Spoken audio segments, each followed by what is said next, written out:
जंगल की चौड़ेल। एक दिन की बात है। ठंड का समय था, घना कोहरा छाया था। सारे लोग जल्दी कार्यालय का काम खत्म करके घर की तरफ निकल रहे थे। नाना जी उस समय के बड़े अधिकारियों में से एक थे। वे उस समय के उच्च वर्ग के लोगों में एक अमीन का काम करते थे। रोज की तरह ही उस दिन काम खत्म होने के बाद घर के लिए अपनी गाड़ी से रवाना होने लगे। रास्ते में उन्हें हाथ से कुछ सामान भी लेना था तो वे और साथियों से अलग हो गए।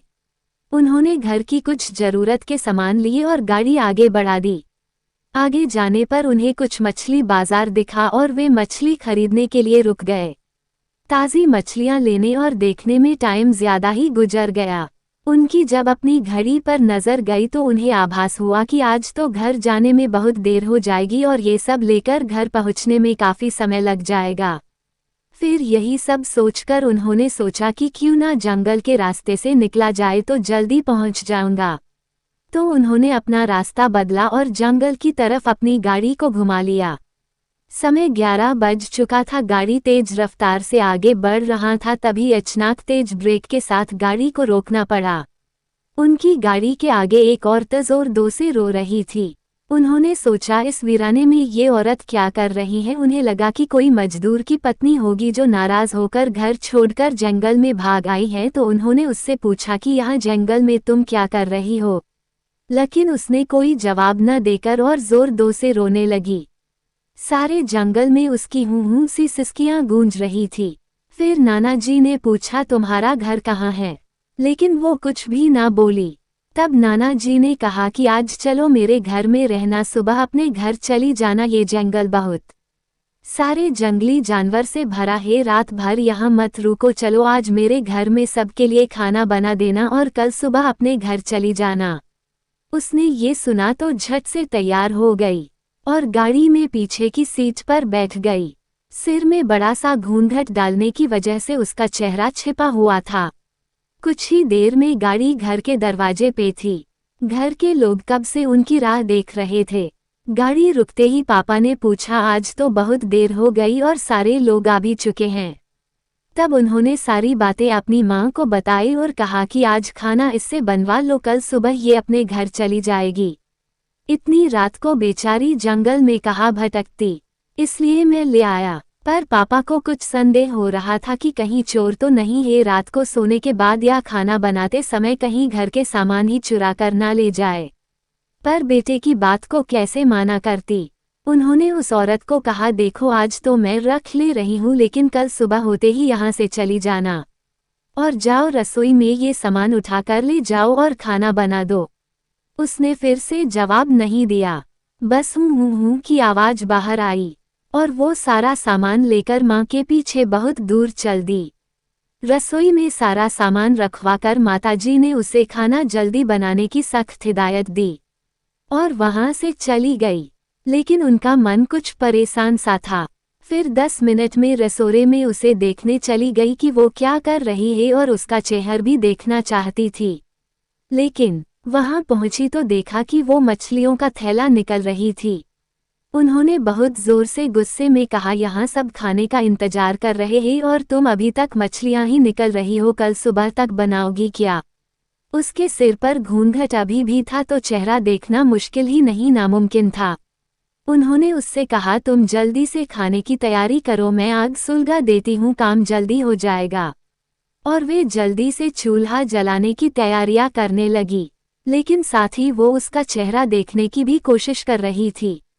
लेकिन वो जितना देखने की कोशिश करती वो और पल्लू खींच लेती।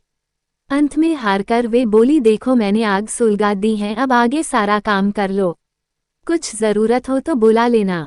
लेकिन वो फिर कुछ नहीं बोली।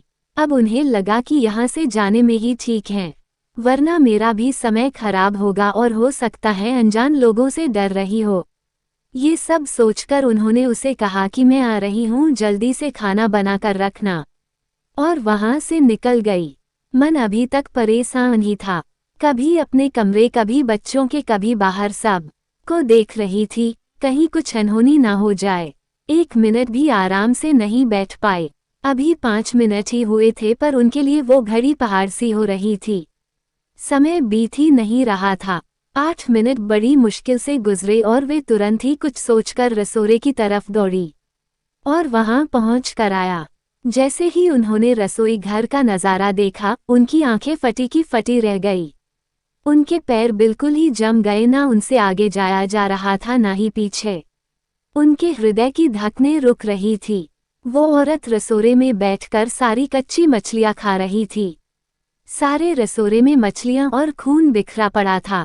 उसके सिर से घूंघट भी उतरा पड़ा था। इतना खौफनाक चेहरा आज तक उन्होंने नहीं देखा था। बाल, नाखून सब बड़े हुए थे।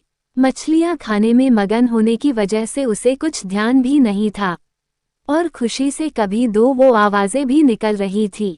हूं हूं सी आवाजें गूंज रही थी। रसोड़ा पिछवाड़े में होने की वजह से और लोगों का ध्यान भी इधर नहीं आ रहा था। माँ को भी कुछ नहीं समझ आ रहा था कि चिल्लाने से कहीं घर के लोगों को नुकसान ना पहुंचाए। वो चुड़ैल से अपने घर को कैसे बचाए उन्हें समझ नहीं आ रहा था। बस भगवान का नाम ही उनके दिमाग में आ रहा था। अचानक वे आगे बढ़ने लगी उसकी तरफ और झट से एक थाल लिया और चूल्हे की तरफ दौड़ी। उस चुड़ैल की नज़र भी पापा पर पड़ चुकी थी, सो वो भी कुछ सोचकर उठी अपनी जगह से। माँ कुछ भी देर नहीं करना चाहती थी। उन्हें पता था कि आज अगर जरा सी भी लापरवाही हुई तो अनहोनी हो जाएगी। उस चुड़ैल के कुछ करने से पहले ही उन्हें चूल्हे तक पहुंचना था और चूल्हे के पास पहुंचकर उन्होंने जलता हुआ कोयला थाल में भर लिया और चुड़ैल की तरफ लेकर जोर से फेंका। आग की जलन की वजह से वो अजीब सी डरावनी आवाजें निकालने लगी। अब तो उसकी आवाजें बाहर भी जा रही थी। सारे लोग बाहर से रसोड़े की तरफ भागे। वो चुड़ैल जोर से हूं जोर की आवाज निकल रही थी और पूरे रसोड़े में दौड़ रही थी और माताजी को पकड़ना भी चाह रही थी। लेकिन अब सारे लग रसोड़े में आ चुके थे। काफी लोगों की भीड़ देखकर वो और भी डर गई थी। लोगों की भीड़ को ठेलती हुई वो बाहर जंगल की तरफ भाग गए और सारे लोग ये मंजर देखकर डरे सहमे से खड़े थे और मन ही मन माताजी की हिम्मत की दाद दे रहे थे। तो ऐसे छूटा चुड़ैल से पीछा।